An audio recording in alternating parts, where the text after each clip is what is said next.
We're waiting for the start of the second presidential debate at Hofstra University in Hempstead, New York. And among the people who are there is former Ohio Governor Ted Strickland, a Democrat, co-chair of the Obama campaign. He joins us now. Governor, here's a fact, and you know it well. No Republican has ever been elected to the White House without winning Ohio. Is there any chance, in your view, that Mitt Romney can be the one to break that spell? Well, we never know what the final outcome is going to be until all the votes are counted, but things are looking pretty good for the president in Ohio.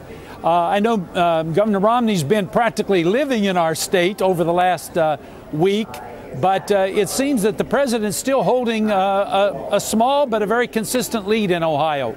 You've seen that lead, though, narrow pretty substantially. Harlan, if we can put the numbers up for the battleground states that shows what's happened to the Ohio lead.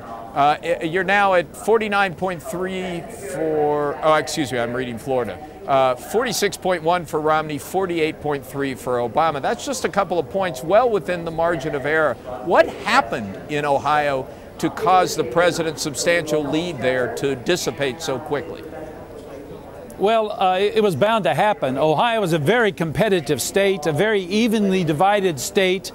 And I think we all expected this race to be very close in Ohio, but I know of no credible single poll. I know that may be a composite that you're referring to, but I know of no single credible poll in the last 3 or 4 months that has not had the president in a lead. That lead has varied from a couple of points to at one point 10 points, and it's a very competitive race. I believe the president's going to eventually prevail. But yes, I'm proud of my state. Well, it's my state too. I was born in Akron, so those polls, that is a composite, as you said. It's Real Clear Politics average of all the most recent polls that get you that 2% difference. Yes. within the margin of error. Look, for people in Ohio right now, this has to be an onslaught like they've never seen before in terms of paid advertising, people knocking on their door, people sending mail. At what point do the people of Ohio say, enough already, let some other state deal with this? Well, I wish I owned a TV station in Ohio because there's a lot of money being spent. But there's a lot of mail going out, phone calls being made, doors being knocked on. Ohio is at the tip of the spear, basically. And coming from Ohio, you know that we are a very diverse state. No candidate, no party can ever take Ohio for granted. And it's going to be a great election season. And, I'm a very biased person. I'm very pro-Obama.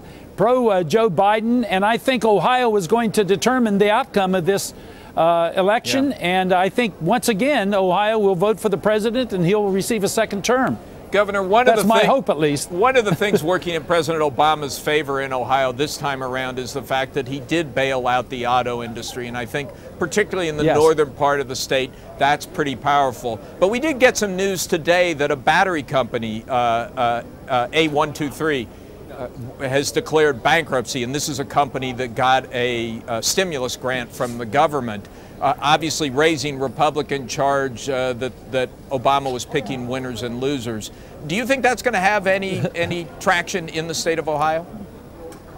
I really don't. And the truth is that when Mitt Romney was in the private equity business, he invested in a lot of companies that went bankrupt. Not every company succeeds. That's the free market, free enterprise system. But I believe the economy's coming back. Our unemployment is going down. Consumer confidence is up. The auto industry is thriving. And about 80 out of Ohio's 88 counties are benefiting from the health of the auto industry because of the supply chain. So, we hope every company is successful, but we understand that there are going to be failures. But we want more successes than failures, and in Ohio, that's certainly happening now. Okay, Governor Strickland, thank you very much. That's the second defense of the free enterprise system we've had from a Democrat tonight, so we're glad to have you with us.